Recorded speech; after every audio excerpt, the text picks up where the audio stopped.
contemplation, reflection. Ito ay pagbubukas o pagbabago ng isipan sa pamamagitan ng pagbibigay ng puwang sa Espiritu ng Diyos. Pagninilay-nilay, even according to ancient Filipino tradition and custom, is not pag-iisip. It's not thinking consciously. Isang bagay na medyo lihis sa nagiging kaugalian na devotions ng mga mananampalataya na pinagkakamali nila at pinagpapalit ang pagninilay-nilay or meditation to an intellectual activity. Lalong-lalo yung nasasanay na may mga devotional guide. Ito ang verse na babasahin mo, ito ang prayer na ipepray mo, ito ang thought na iti-think mo. So, kinontrol na yung isip mo nung guide. Hindi yun pagninilay-nilay, it is study. So, dapat pag-ibahin ang ating approach sa meditation as a study. Kasi parang nagiging meditation, quiet time ng mga tao is only a personal Bible study, pero study pa rin, hindi pagninilay-nilay. So, pagninilay-nilay is not pag-iisip. Psalm 119, 15-16. I meditate on your precepts and consider your ways. I delight in your decrees. Now, yung word na meditation, lalo sa Old Testament, using the Hebrew, is haga. At ang mga Jew, ang mga Hebrew people, pag nagme-meditate, hindi yung katulad ng quiet time natin ngayon. Sinasabi nila aloud, paulit-ulit, repetitiously, yung words from the scripture na gusto nilang pagnilay-nilayan. So, ulit-ulit, malakas. Pag nagsasama-sama nga sila, kanya-kanya ng mga sinasabi, may kaingayan, it produces some kind of a drone which is hypnotic. So, it's not a mental activity. Kasi pag may sinasabi ka, nagiging parang mantra, paulit-ulit, paulit-ulit, paulit-ulit. You lose control of your faculties, and then you get into this wavelength of thinking that is a possible portal or entry point into the spiritual realm. Which, of course, this tradition, the Pharisees abused and exaggerated. Naging palakasan, paingayan, at paulit-ulit. Kaya kinriticize siya ni Jesus, huwag kayong magpaulit-ulit ng inyong mga dasal. Tinutularan nyo ang mga unbelievers, sabi niya, na akala nyo, nadidinig kayo sa dami ng ulit. Mga paulit-ulit nyo ng kada dasal. Kasi nga, dumating na sa point na yung mechanics, yung method na lang na emphasize at hindi na na-achieve yung purpose nung meditation. So, pag ninilay-nilay, yung kaugalian ng ating ancestors sa pagninilay-nilay, at kadalasan pag sila nagninilay-nilay, sila nakaupo sa duyan, uugoy-ugoy, nung as late as mga 60s, sa mga bahay sa probinsya, may mga balkon, may mga silyon, yung tomba-tomba, mga matatanda, uugoy-ugoy doon, kaya sila marunong eh. Kaya sila full of wisdom. Nagninilay-nilay, although not consciously. Kasi yung gagalaw-galaw ka na gano'n, repetitious yung movement mo, pagkatapos, wala kang guide, wala kang iniisip, doon nagkakapuwang na makausap ka ng Espiritu. So, pag ninilay-nilay is not Western-style devotions. Yung West kasi, sobrang inintellectualize ang spirituality. Minanualize lahat. So, eto ang babasahin mo, ganito ang pagbasa niyan, at eto ang prayer mo pagkatapos. So, diniktahan ka lang, hindi ka naman talaga nagnilay-nilay. You went through the motions. Hindi yun masama, pero hindi yun ang talagang buo at lubos na pagninilay-nilay. So, itong Western-style devotions, naging sobrang conscious, sobrang intellectual. The schedule, the oras, sa ganitong oras, sa alarm ng clock ko, magde-devotion ako. Nakakahon. Merong guide, merong manual, at may predetermined topic. So, ano yung pagninilay-nilay doon? Because you hear the voice of the writer. The writer tells you what verse to read, what prayer to pray, what thoughts to think of. Hindi yun masama. Let me be emphatic. Pero hindi yun ang pagninilay-nilay. Kadalasan sa sobrang programmed, tapos 10 minutes lang yan o 15, bago ka magbihis o maligo o ano, walang puwang yung tunay na pakikipagniig sa Espiritu ng Diyos. Predetermined na ang topic. Pag ninilay-nilay is just staying still and open to the touch, pahiwatig, mensahe ng Spirit. In Spirit. Not in word, not in text, not in manualized way of thinking. So pag in Spirit, spaceless, timeless. Hindi mo alam kung saan ka dadali ng Spirit, kaya ka nakabukas. Tapos marami pang mga conservative, Bible-based believers na tinakot ang mga tao sa meditation. Sasabihin, papasok ka na ba sa mga Espiritu pagka-open ka? Eh kasi nga yung gusto nila, yung agenda lang nila ang pumasok sa utak mo. Kinokontrol ka ng kanilang agenda, ng kanilang curriculum. Bakit ka matatakot kung nag-meditate ka na pasok ka na Espiritu? Eh ang tinatawag mo, Diyos. Alam nga naman yung masamang Espiritu ang pumasok at unahan pa niya yung Diyos. Greater is He that is in you than he that is in the world. Huwag tayo matakot magbigay ng space sa Spirit. Pag Spirit ng Diyos ang tinatawag natin, alam nga namang madaya pa tayo at matalo pa siya ng kaaway at maunahan pa. James 4:8, come near to God and He will come near to you. Spiritualize the application of this.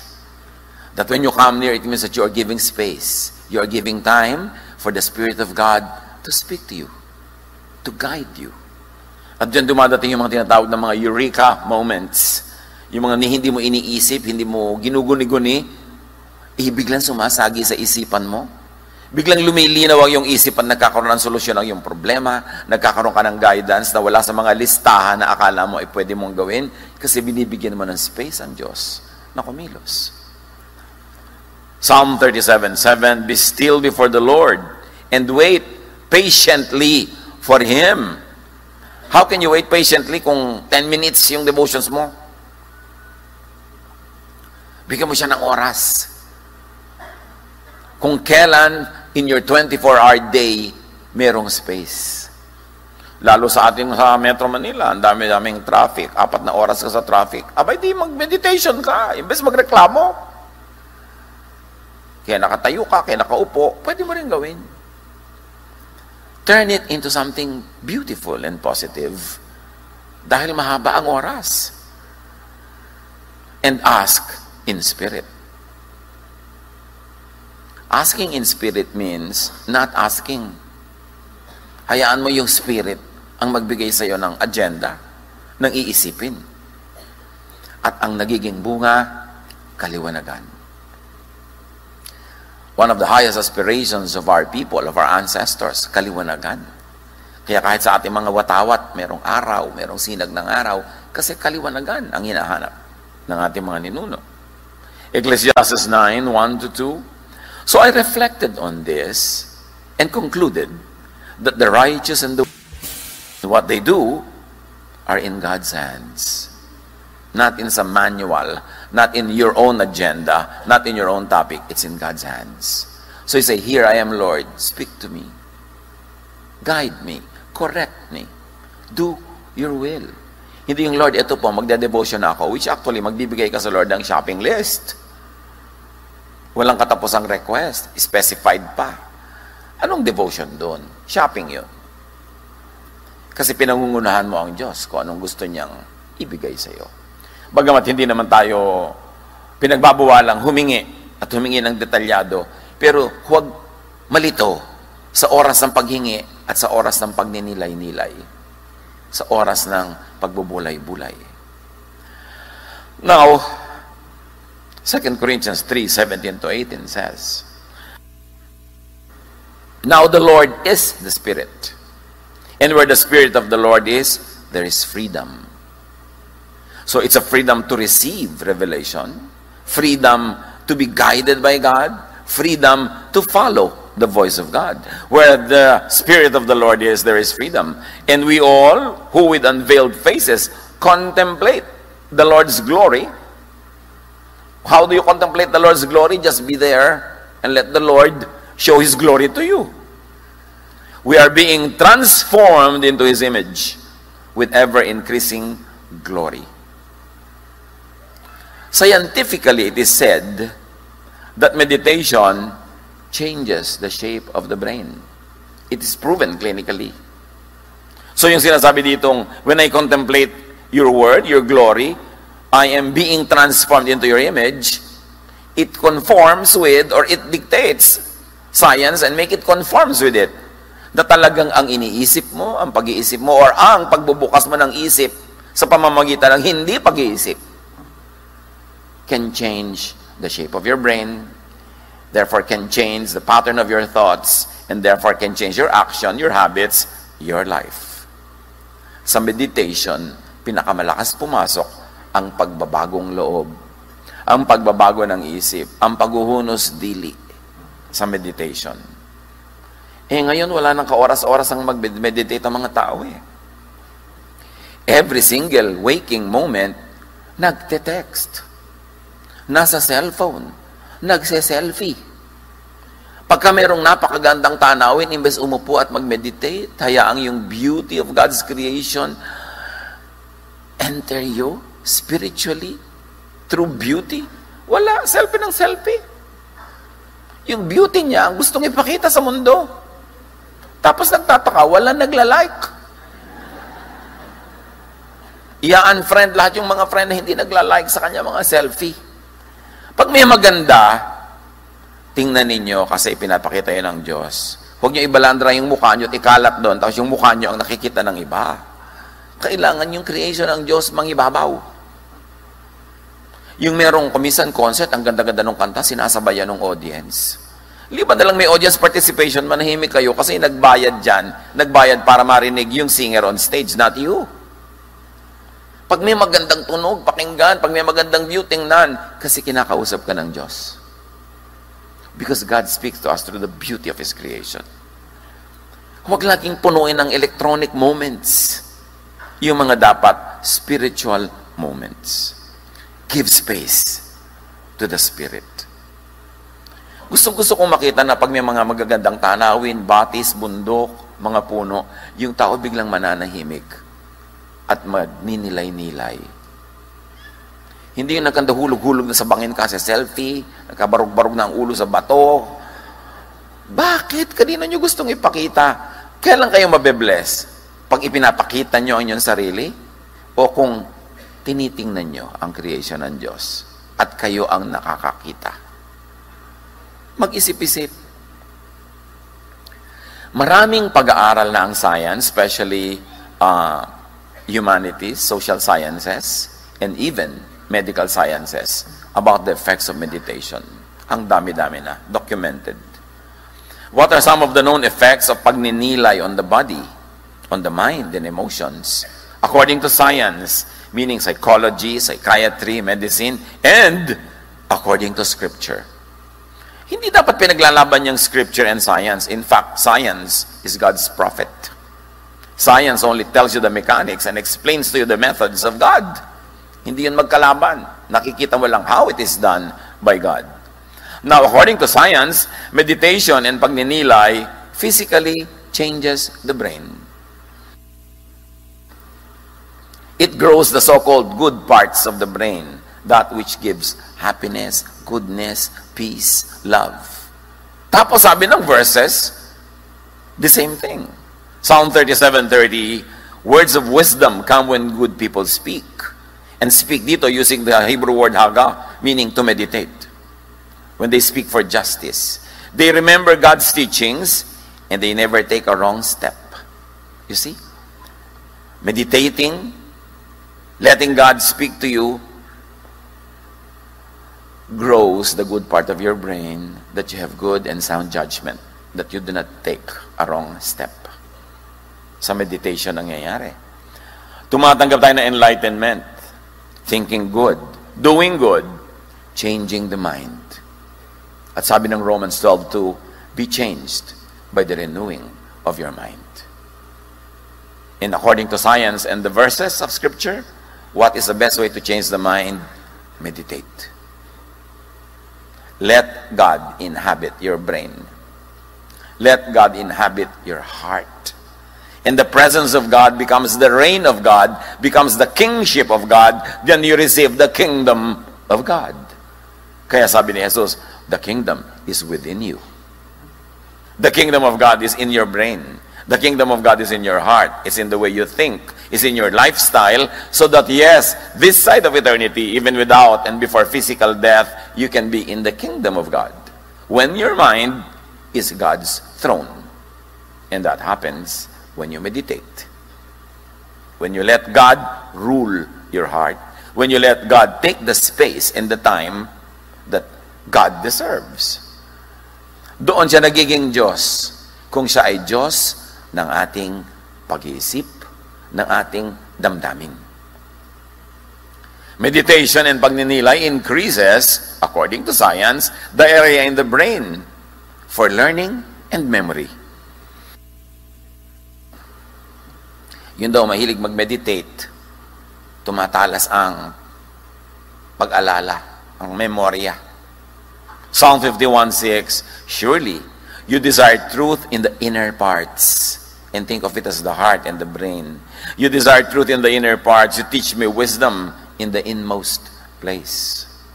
So ang pagninilay-nilay, nagpapatalino. Psalm 119, 97 to 100.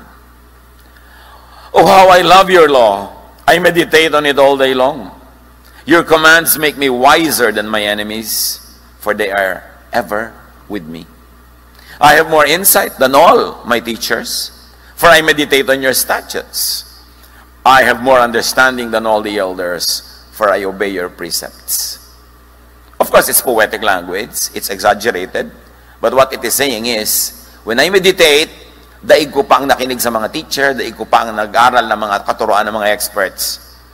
Dahil ikaw mismo, O Diyos, ang nagtuturo sa akin directly. Something that is neglected by many people nowadays. Kasi iniaasa na lang natin sa experts, pati ang ikabubuti ng ating kaluluwa. Iniaasa na lang natin sa mga theologians, iniaasa na lang natin sa mga preacher, sa mga teacher. Kulang na kulang tayo sa personal na pagninilay-nilay. Kulang na kulang tayo sa personal time with God.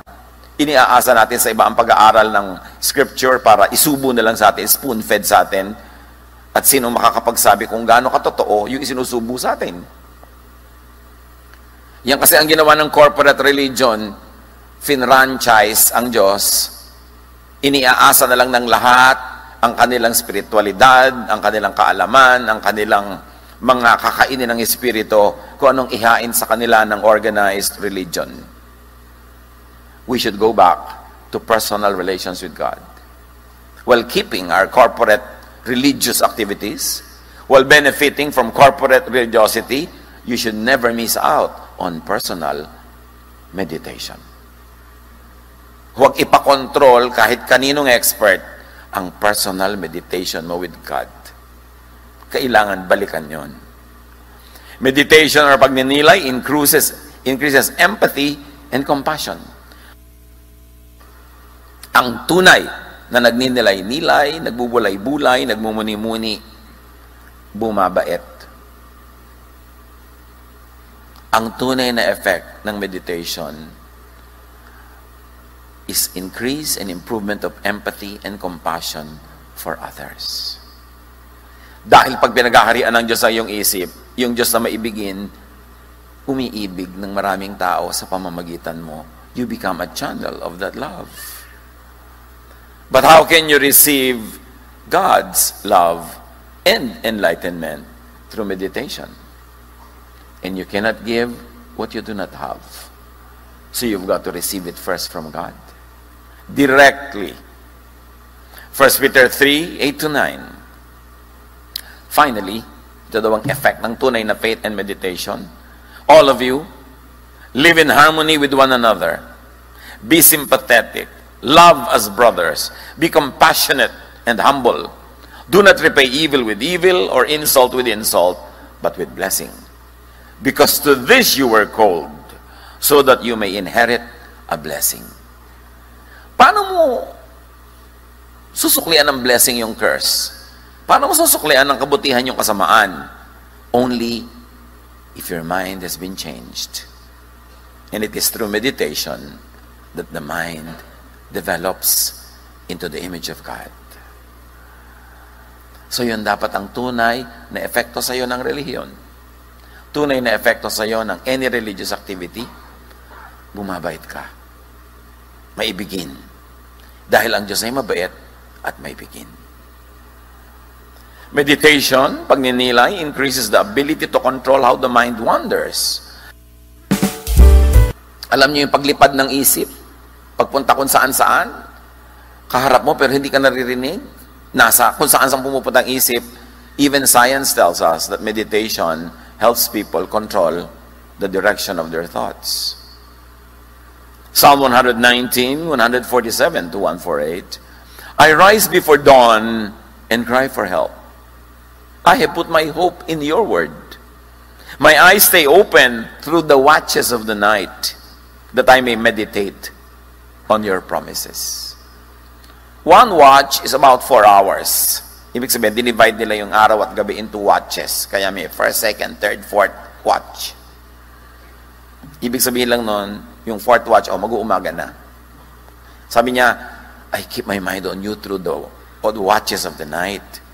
Because in my bed, I let you dwell in my mind. In my bed, as I lay down, I become your kingdom. My mind becomes your throne. And this I do, I focus on you through the watches of the night. And when people do that, they can go through the darkest of nights. Nasanasan nyo na ba na malungkot, mainip, matakot ng mga 2 a.m.?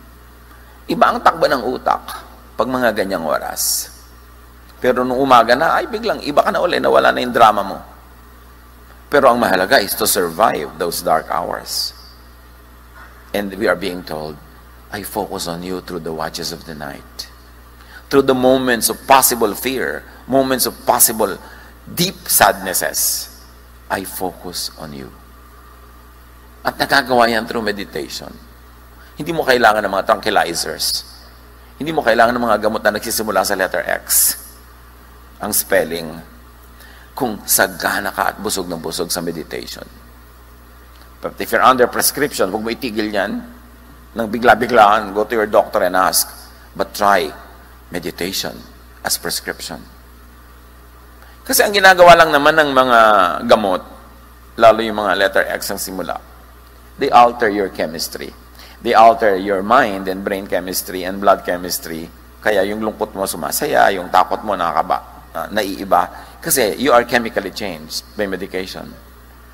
But the mind can chemically change the body when it commands the body to do so. Kaya napaka-effective yung spiritual fellowship with the Spirit of God. Meditation, pagninilay, decreases the area of the brain responsible for anxiety, fear, and stress. This is what psychiatry tells us. And then Psalm 119 says, 27 and 28, let me understand the teaching of your precepts. Then I will meditate on your wonders. My soul is weary with sorrow. Strengthen me according to your word.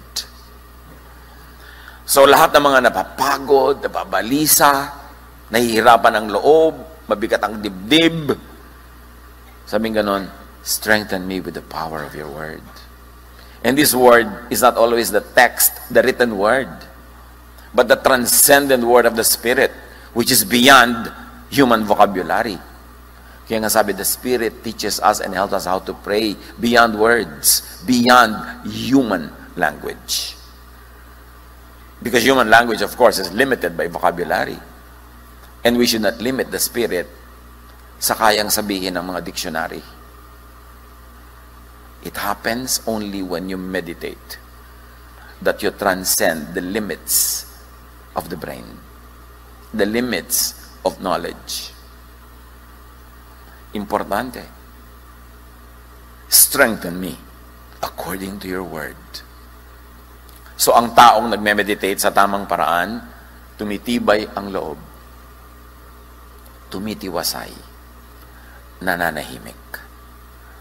Meditation and pagninilay reduces anxiety and depression. It reduces bad feelings, negative emotions. So ang nagme-meditate, tumatahimik, lumuluwag ang dibdib. It's all in the mind. Sinasabi nila mind over matter. Technically speaking, it's spirit over matter. Ang Diyos pag nagsalita, nalilikha ang mga material na bagay. God says, let there be light, and there was light. So when God speaks to you, to your heart, to your brain, and God says, let there be peace, there will be peace in your heart. But you've got to give God that space, that time for that to happen. Psalm 39, 3 and 7. My heart grew hot within me. As I meditated, the fire burned. Then I spoke with my tongue, but now, Lord, what do I look for? My hope is in you. Can you imagine that realization of somebody who is confused? Who is troubled, anxious? Nung siya ay nanahimik, nagnilay-nilay, ping! Kaliwanagan, enlightenment. Sabi niya, bakit ba ako nagpapagulo? My hope is in you. And realizing that takes away all the stress and all the anxiety and all the fear when you realize that your hope is in God. We always say that, we sing that, pero tumatalab ba? Kailangang tumalab. At tatalab lang yan pag pinagbubulay-bulayan, pinagninilay-nilayan, hindi sinasabi lang ng bibig. Philippians 4, 6-7. Do not be anxious about anything, but in everything by prayer and petition, which is really meditation, with thanksgiving, present your request to God, and the peace of God, which transcends all understanding, will guard your hearts and your minds in Christ Jesus. Ganun, pagka nagme-meditate ka, pag napag-iisa ka kasama ng Diyos, ang kapayapaan niya na hindi maipaliwanag ng karunungan ng tao ang maghahari sa iyo. Ang kapayapaan niya sa kabila ng lahat ng dahilan ng utak mo para mabalisa, kapayapaan na maghahari. Because the Spirit of God works in ways beyond human reason.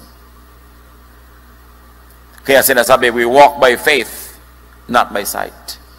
Because if you walked only by sight, you will always be afraid. If you walk through life only by sight, by reason, by what you know, by logic, you will have all the reasons to be afraid and troubled. Kaya sabi, we walk by faith. What faith? That our hope is in God. Beyond our plans, beyond our knowledge, beyond our power, there is God, who is our hope. And when we hope in God, what else can we be worried about? Ganun kahalaga ang pagbubulay-bulay, pagninilay-nilay. Naiiba ka. Pagbabago sa loob. Kaya mahalaga yung pagbabagong loob. Meditation and pagninilay helps manage stress and pain, even physical pain. And it is also proven clinically that people who pray, really pray, have less pain than those who do not.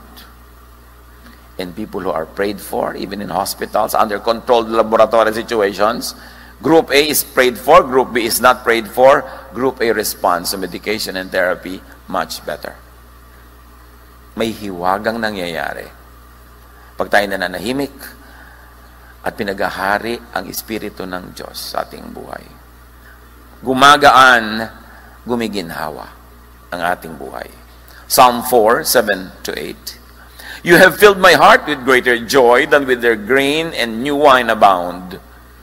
I will lie down and sleep in peace, for you alone make me dwell in safety. Siguro matutulog akong payapa kasi kayo ang aking kapayapaan, kayo ang aking kaligtasan, kayo ang aking safety. Pero para makarating ka sa ganung realization, mahabang pagninilay-nilay yan.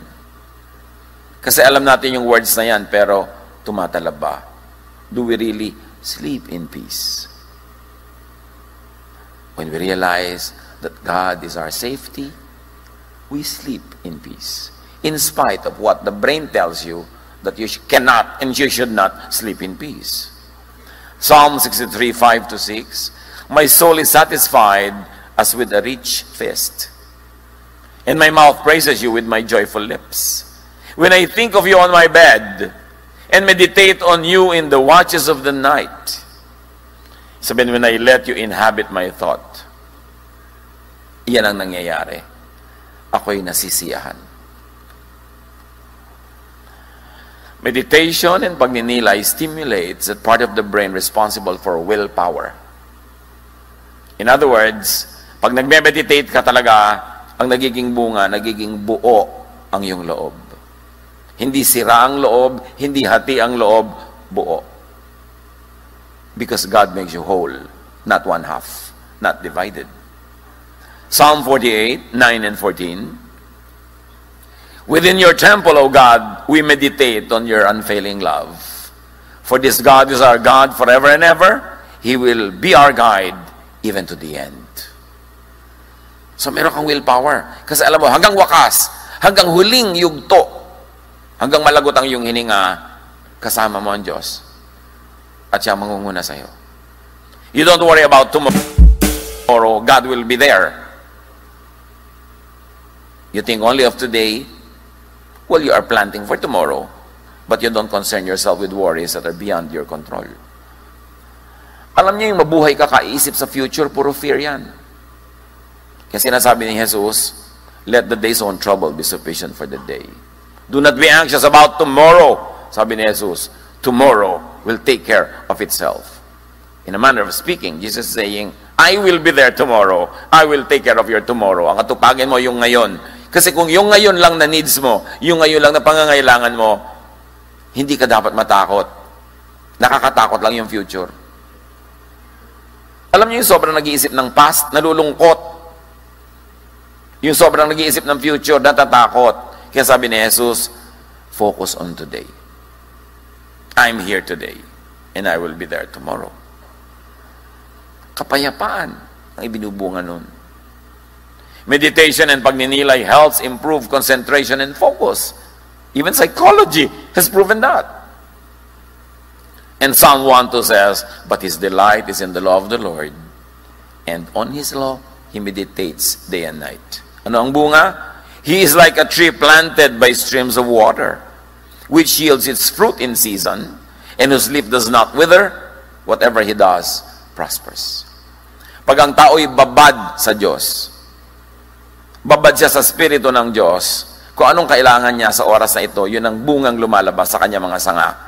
So kung kailangan niya ng patience, lumalabas yung patience. Kung kailangan niya ng kindness, lumalabas yung kindness. Kung kailangan niya mag-forgive, lumalabas yung forgiving heart. Because you yield your fruit in season. Ano yung season? Kung ano ang need ng season, yun ang fruit. Parang pag tag-araw, di ba, ang lahat ng mga fruit makatas? Kasi kailangan natin ng katas kasi tagtuyot. At yun ang fruit ng Spirit. Kailan mo kailangan yung fruit of understanding? Pagka ang hirap understanding yung asawa mo. Kailan mo kailangan yung fruit of forgiveness? Pang ang hirap forgive ang iyong magulang o ang iyong anak. Kailan mo kailangan yung fruit of love? Pagka nakakainis, mahirap ibigin ng mga tao, ang kailangan mong fruit na lumabas sa sanga mo, yung fruit of love. So yung ba ang lumalabas? O pag nakakainis yung tao, ang lumalabas na fruit, eh naiinis din. Kaya ang bilis mo mainis. Pagka meron ka kailangang patawarin, ang lumalabas na fruit is an unforgiving spirit. Hindi mo pinapatawad. Gagawan mo rin ng masama, yung gumagawa ng masama. Hindi yun ang fruit ng spirit. You must have the fruit in season. According to need. Pang-balance ng buhay, yung lumalabas na fruit sa iyo. At nagiging bunga yan ng meditation. Mapaka-underrated ng meditation sa religious life ng mga tao. Kayang magkantahan, magbagwagan ng 2 oras na praise and worship, pero wala pang 3 minuto mag-meditate. Kayang makinig ng mga ganitong mensahe na 1 oras. Tapos ang iksi-iksi ng personal na pag-aaral. Underrated, underdone, underachieved. And look at us. Look at the fruit of our religion. Pagka hindi ka mayaman at busog at lumalangoy sa meditation, superficial ang effect sa iyo ng reliyon. 1 to 10 na galit, hindi ka nagagalit hanggang 3. Pero pag 4, galit ka na rin. Ang babaw ng effect. Dapat laliman ang meditation para bumait, pumayapa, tumahimik, which is what Jesus wants. Sabi niya, come to me, all of you who are tired and heavy laden, and I'll give you rest. So ang tunay na bunga ng meditation ay rest. Restfulness. A rest that is beyond human understanding. Kailangan i-develop ang personal meditation. Meditation, pagninilay, helps sustain attention while ignoring unwanted or disruptive thoughts. Laging maraming bumubulong-bulong sa atin, maraming humihingi ng ating atensyon, may mga nakakatakot, nakakagulat, nakakasindak, nakakagalit. Pero pagka ika'y babad sa meditation, sa Espiritu ng Diyos, nakokontrol yung isip mo na doon lang magtuon sa maganda, sa mabuti, sa makakasaya, nakakapagpagaan, hindi doon sa mga negative. Pagka mapag-meditate ka, natutuon ka sa maganda. Kita niyo sa ating lipunan, kahit anong gawin ng mga tao, laging may pintas yung iba. Napakadaling mamintas sa social media, napakadaling manakit ng loob, napakadaling manira. Kasi nakatuon ang isip nila sa hindi maganda. At kung saan nakatuon ang isip mo, lalabas yun sa bibig mo, o lalabas sa mga dulo ng daliri mo pag nagtatype ka ng gusto mong sabihin. Kasi yun ang laman ng isip. Out of the abundance of the heart, the mouth speaks.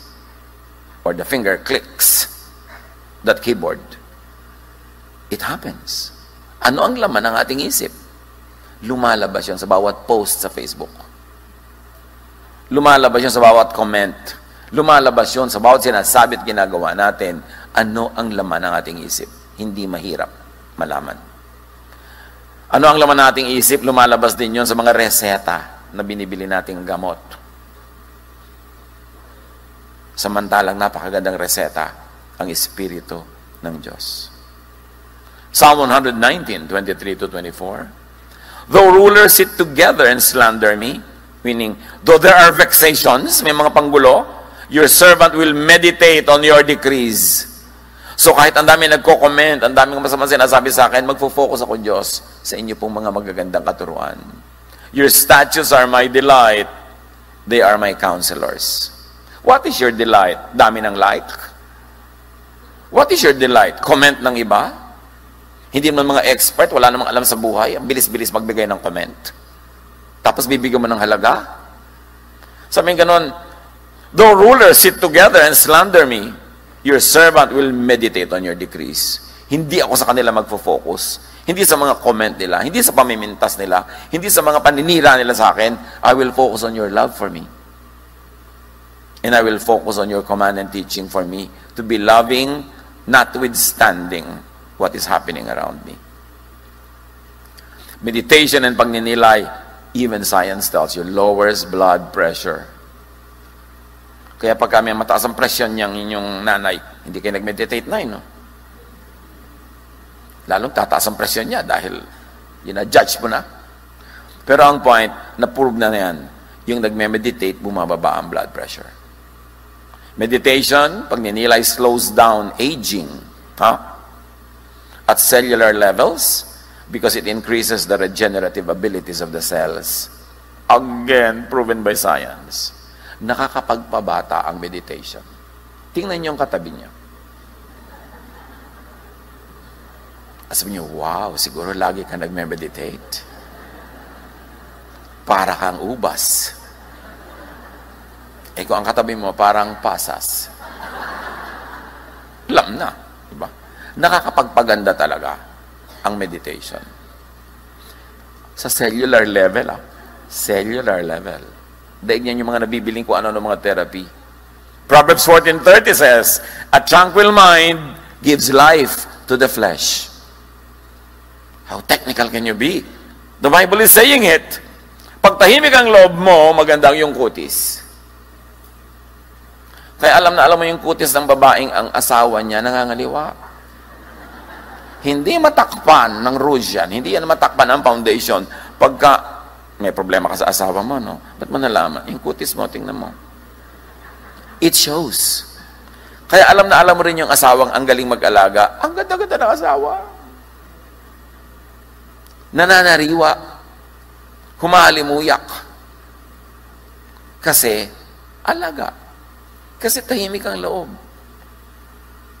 Meditation and pagninilay makes one happier. Because it produces positive emotions. Psalm 119, 14 to 15.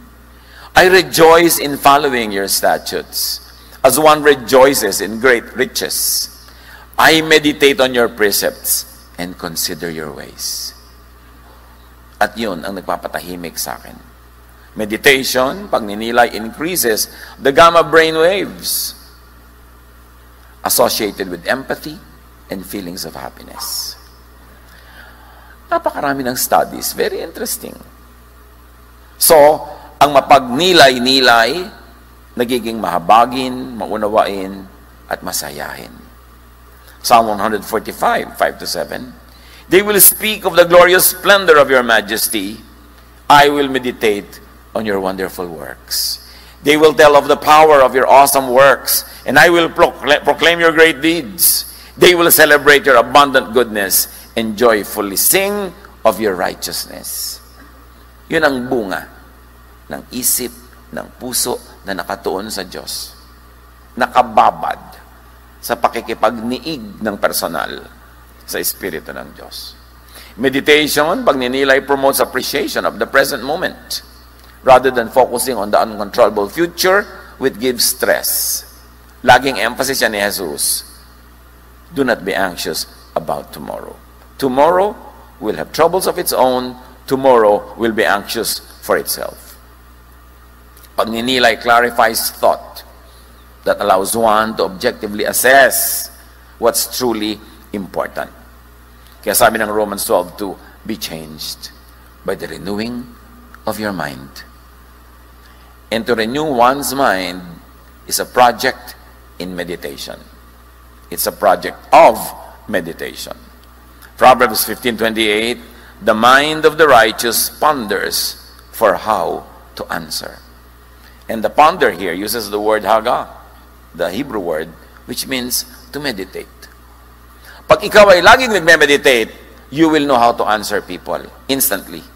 Hindi ko ano-ano nasasabi mo, lalong gumugulo, lalo ka napapaaway, kasi nagiging second nature mo, yung kapayapaan, yung katahimikan ng loob, yung pagiging maibigin, kahit anong stimulus ang ihagi sa iyo ng mundo, ang response mo is a godly response because it comes automatic.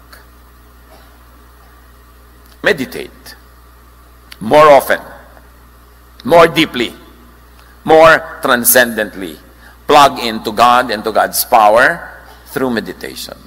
Improve your personal quiet time with God. Pwede niyong patuloy na gamitin ng mga devotionals nyo, pero iba yon.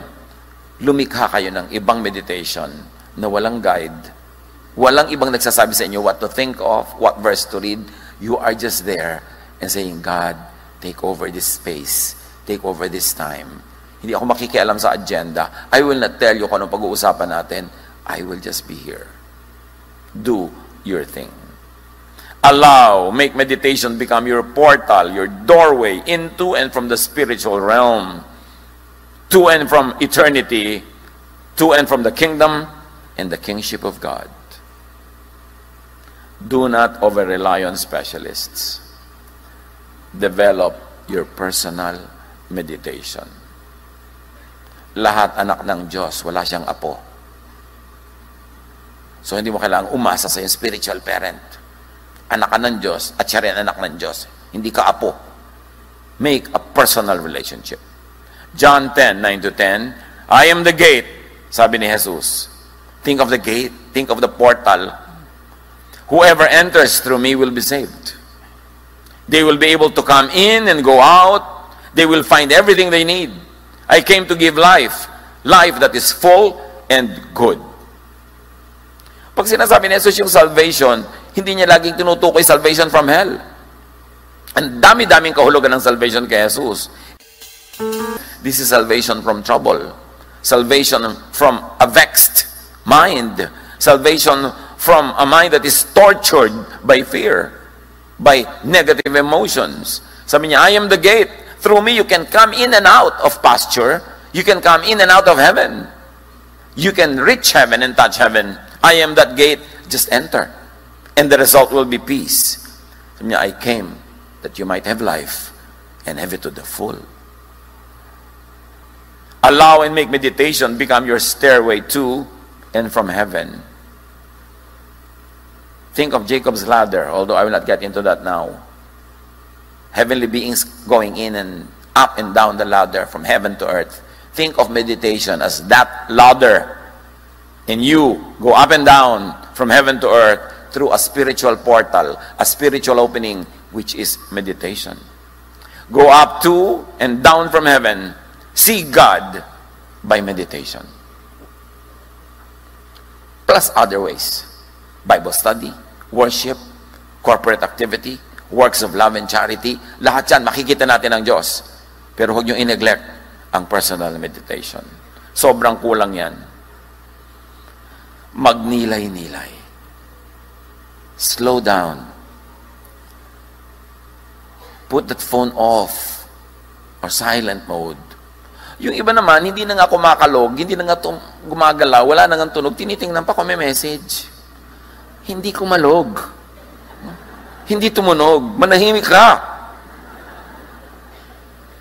Magnilay-nilay and use pagninilay-nilay as ER or OR. Yung ayan na yung need mo, parang emergency room. Pagninilay-nilay, ay, ito na yung problema, magninilay-nilay ako. O eto na, kailangan ko ng surgery, magninilay-nilay ako. Pero dapat hindi ganun lagi. Better magnilay-nilay as gym, as training, as exercise. In other words, imbes of surgery, do preventive medication. Yung pagninilay-nilay mo, bago dumating ang problema, bago dumating ang gulo, bago dumating ang sagot, ang tanong, babad na babad ka na. Kaya pag dumating lahat yon, instantly may sagot na. Parang gusto mo magbuhat ng malaking weight, anong gagawin mo? Ngayon ka lang magbubuhat? Paano kung mag-e-exercise para gawin mo yan at pabuhat mo ngayon? Kailangan kung ilang araw, ilang buwan ka nag-practice para pag dumating yung moment na kailangan mo, nandun na yung strength. Ganun ang gawin nyo sa pagninilay-nilay. Hindi kung kailan lang may problema, doon lamang magninilay-nilay at magbubulay-bulay. Kailangan, bago dumating lahat ng yan, fortify yourself, prepare yourself, inoculate yourself through spiritual exercise. Si Jesus, ipinakita sa atin ng halimbawa. You know, Jesus was always correcting the abuses of corporate religion. Na umabuso na yung kanilang meditation na ang ingay-ingay nila, paulit-ulit, sama-sama, ang gulo-gulo, ang hirap mag-concentrate. Binaligtad ni Jesus. Mark 1:35. Very early in the morning, while it was still dark, ibig sabihin before the first morning call of the temple. Very early in the morning, while it was still dark, Jesus got up, left the house, and went off to a solitary place where he prayed. Yun ang model ni Jesus sa meditation. Lumalayo ka sa makakagulo, lumalayo ka sa makarinig ng tinig ng iba, lumalayo ka sa maingay, nananahimik ka para sarilinan lang kayo ng Diyos. That is the Jesus model for meditation. That is the Jesus model even for prayer. Jesus never called for big prayer rallies. Hindi niya ginawa kahit kailan yun. In fact, sabi niya, when you pray, go into your room where you can be alone. Close the door so nobody can bother you and pray to your Father privately. And your Father with whom you fellowship privately will bless you. Pagkatapos, ang dami-dami mga organized prayer. O, tigti 3 minutes, isang pastor, ganitong prayer. Mamaya, 3 minutes, ibang pastor. Tapos mamaya, kakanta ka ng ganito, ito kakantahin mo, ito sasabihin mo. May nag-direct na ng lahat ng buong mangyayari. Tapos yun namang 3 minutes, magiging 30. Kasi syempre, mga tao, pag nahawakan nyo yung mic, ayaw ng bitawan. Kaya ang mga tao ngayon, halos ayaw ng dumalo pag may mga prayer rally. Kasi nakakadala. Grandstanding ng mga speaker, pagandahan ng prayer, paulit-ulit. Yung iba nangongongo pa bang pre, Panginoon, bakit nangongongo po kayo? Anong klaseng performance yan? Naku, magme-meditate na lang ako mag-isa. Susundin ko na lang sinabi ni Jesus, well, it is not wrong and bad to attend such rallies, but you must watch for its excesses. Yung kinokontrol ng organizer, kinokontrol ng director, kung sino man ang star doon, lagi may star, kaya mahirap mabless. Importanteng bumalik sa simplicity of personal meditation. Luke 5:16, but Jesus often withdrew to lonely places and prayed. At ang word na ginamit dito, hindi na haga. Prosyochomai. Huwag nyo na ispelin, basta ganun yun. Yun ang meditation kay Jesus, iba. Kaya dumating si Jesus para i-level up ang mga bagay. Para matanggal yung hindi mga effective at mas laging maging powerful ang work ng Diyos sa mga tao. Jesus modified, changed, and corrected the Phariseistic practice of haga, of meditation. Jesus empowered the individual. Napapansin niyo? Jesus was always empowering the individual. Pray alone, do this, do that. Do your charity alone. Huwag nakikita ng mga tao. Do not do it before men. Kasi sobrang na-control na ng religious institution ng mga tao. Kaya pinapalaya ni Jesus. Sobrang controlled ang bawat aspeto ng buhay ng mga tao. Nakakapagod, nakakasakal ang relihiyon. Kaya sabi niya, come to me, I'll give you rest. Alam ko, pagod na kayo sa control ng religion. You will find rest for your souls. Sabi ni Jesus, because my yoke is easy and my burden is light. Makakapagdasal ka mag-isa, hindi mo kailangang mag-arkila ng mga stadium, mag-arkila ng malalaking park, mag-organize ng mga light and sound, gumastos. Ang dami-dami ang problema. Kaya pray ka lang, ba't di ka lang mag-pray mag-isa para tahimik? Jesus empowered the individual, moderated the power of corporate religion over people. Jesus set people free to meditate on their own, directly with God, and directly on God.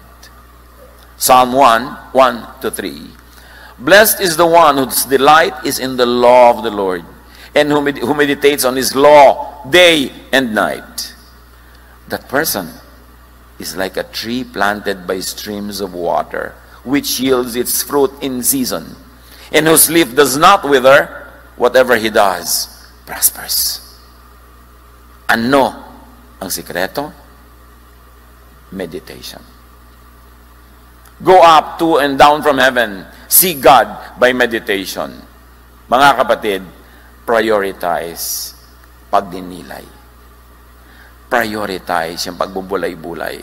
Yan ang pinakakailangan natin. Laging magnilay-nilay.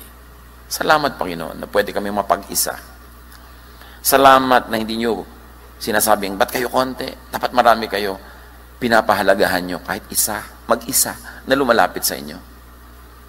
Turuan nyo kami na bigyan ng halaga ito, iniaalok nyo na personal fellowship. Turuan nyo, Panginoon, na huwag naming baliwalain yung lahat ng possible opportunities to be alone with you and to meditate. Pagbulay-bulayan, mga kapatid, ang tungkol sa pagbubulay-bulay na ito na ating nais at dapat maunawa. Be alone with God in silent reflection.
Every little thing related to you make me smile.